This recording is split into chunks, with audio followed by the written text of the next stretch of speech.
High everyone, welcome to my channel Salma blogging and cooking. আশা করছি আপনারা সকলে ভালো আছেন, আমিও ভালো আছি। আজকে আপনাদের কাছে নিয়ে চলে এলাম ব্রেড গোলাপ জামুন, বা এটা বলতেও পারেন পাউরুটি দিয়ে গোলাপ জামুন। তো পাউরুটি দিয়ে গোলাপ জামুন মিষ্টি কিভাবে বানিয়েছি সেটা আপনাদের সাথে শেয়ার করব। চলুন তাহলে।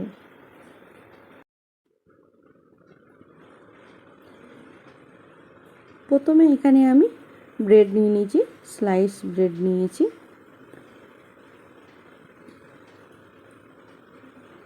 তো 8 পিসের মতন প্রায় এখানে আমি ব্রেড নিয়ে নিয়েছি। তো ব্রেডের সাইডগুলোকে বা পাউরুটির সাইডগুলোকে আমি এইভাবে কেটে বাদ দিয়ে দিচ্ছি। তবে এটা বাদ দিয়ে ফেলবো না, রেখে দেবো ব্রেড গ্রামের জন্য। কোনো ভাজাভুজি বা স্ন্যাক্সের জন্য এই ব্রেড গ্রাম কাজে লাগবে। তো সেই জন্য এই সাইডগুলোকে আমি একটা অন্য জায়গায় রেখে দেবো।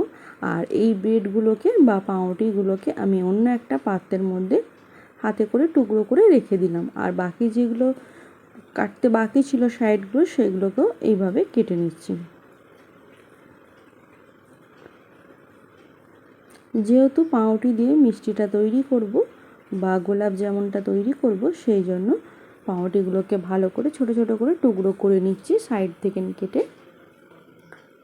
আর এইগুলো আমি রেখে দিচ্ছি ব্রেড গ্রামের জন্য সবগুলোই।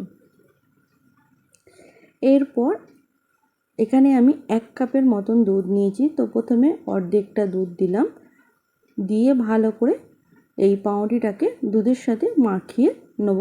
যেমন করে ময়দা বা আটা ছানা হয় সেইভাবে ছেনে মাখিয়ে নিতে হবে। তো এখানে মনে হচ্ছে আমার আরও একটু দুধ লাগবে, তো দিয়ে দেবো। আগে একটু ভালো করে মাখিয়ে নিলাম। নেবার পর এখানে 1 চামচের মতন ঘি দিয়ে দিচ্ছি, দিয়ে ঘিটাকেও মাখিয়ে নিচ্ছি। তো তাতেও মনে হচ্ছে একটু দুধ লাগবে, তো আমি অল্প করে একটু দিচ্ছি, প্রায় চামচের 1 চামচের মতন হয়তো লাগলো। তো দেওয়ার পর ভালো করে এটাকে আমি মাখিয়ে নিচ্ছি, নিয়ে একটা ডো তৈরি করে নিচ্ছি। ভালো করে ছানা হয়ে যাওয়ার পর এটাকে আমি ঢাকা দিয়ে রেখে দেবো প্রায় আধ ঘন্টার মতন। ততক্ষণ অবধি এটা একটু টাইট মতন হয়ে যাবে। তো এখানে আমি আধ ঘন্টা পর ফিরে এলাম। তো এখানে ডোটা বেশ ভালোভাবে রেডি হয়ে গেছে। এরপর হাতে অল্প করে একটু ঘি বা সাদা তেল মাখিয়ে নিচ্ছি, যেটা আপনাদের কাছে হাতের কাছে থাকবে সেটাই করে নিয়ে নেবেন। এরপর এখানে আমি হাতে করে অল্প একটু নিয়েছিলাম, নিয়ে এখানে গোলাপ জামুনটা রেডি করে নিচ্ছি। তো সাইজটাও দেখতে পাচ্ছেন কত ছোট।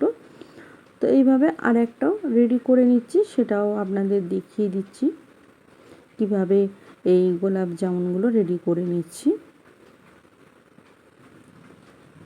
তো কাছ থেকে একটু দেখিয়ে দিলাম। এরপর বাকিগুলোকে রেডি করে নিয়ে তারপর আপনাদের দেখাচ্ছি। তো এখানে দেখতেই পাচ্ছেন সবগুলোকে আমি রেডি করে নিয়েছি। আর শেষেরটাও একটু কাছ থেকে দেখিয়ে দিচ্ছি কিভাবে তৈরি করে নিলাম।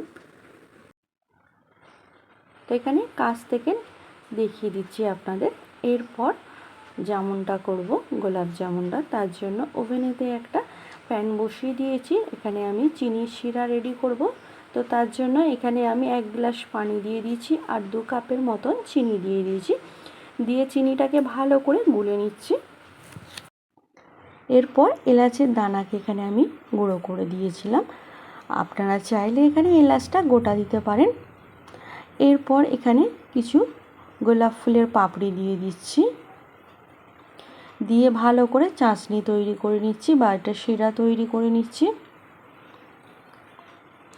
তো বেশ শিরাটা তৈরি হয়ে গেলে এটা আমি একটা জায়গায় রেখে দেবো ঢাকা দিয়ে। এরপর জামুনগুলো তৈরি করে নেব বা ভেজে নেব। তার জন্য ওভেনে একটা কড়া বসিয়ে দিয়েছিলাম, তার মধ্যে 200 ml এর মতন রিফাইন অয়েল দিয়েছি। রিফাইন অয়েলটাকে বেশ ভালো করে গরম করে নিয়েছি। বেশ ভালো করে গরম হয়ে যাওয়ার পর এখানে আমি জামুনগুলো ভাজতে দিয়ে দিচ্ছি।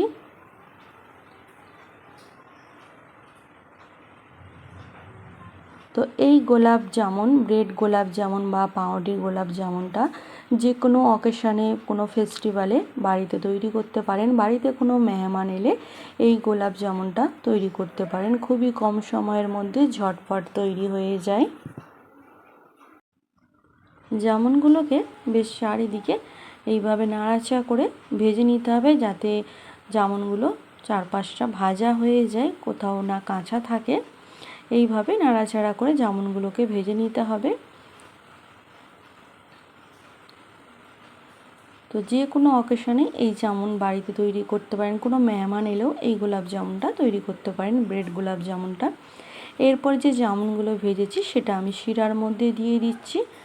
ঢাকাটা খুলে এই শিরার মধ্যে জামুনগুলো দিয়ে আমি আবার এটা ঢাকা দিয়ে রেখে দেবো। দিয়ে বাকিগুলোকেও আবার ভেজে নেবো একইভাবে।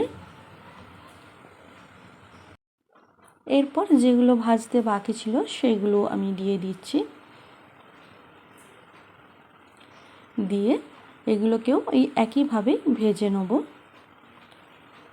তো আমার চ্যানেলে অনেক রকম গোলাপ জামুন আছে, ল্যাংচা আছে এবং সুইটসেরও ভিডিও আছে, আপনারা চাইলে দেখতে পারেন। আর ডেসক্রিপশন বক্সে দিয়ে দেবো, আপনারা চাইলে দেখতে পারেন, দেখে বাড়িতে তৈরি করতে পারেন।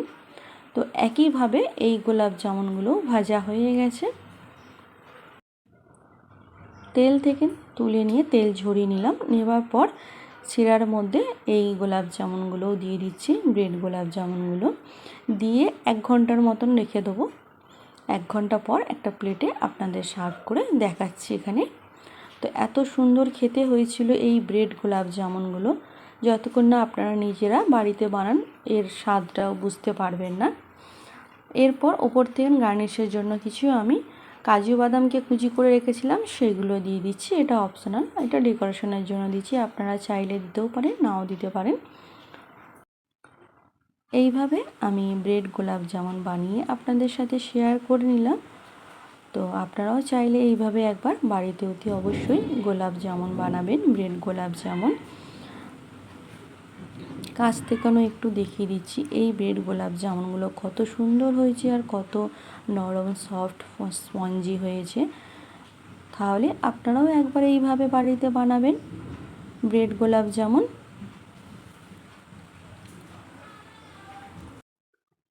এই ফেস্টিভ্যালে আপনারা চাইলে এইভাবে ব্রেড গোলাপ জামুন বানাতে পারেন।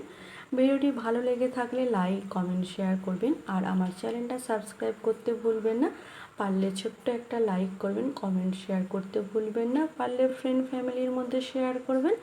ভালো থাকবেন, সুস্থ থাকবেন, নিজেও ভালো থাকবেন, অপরকেও ভালো রাখবেন। Thanks for watching my video. Take care.